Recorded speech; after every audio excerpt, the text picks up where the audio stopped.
video ছাড়াই দিই না ভালো না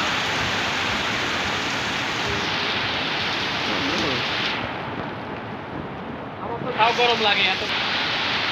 আমার ঠিক নেই বাতাস মারলে ঠান্ডা হয়ে যাবে কালে বৃষ্টি হলে কি হবে ক্যামেরা ঠিক না তো ক্যামেরা কালো মারে হ্যাঁ তো ক্যামেরা কালো মারে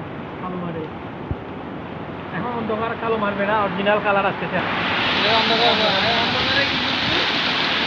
অন্ধকার অন্ধকার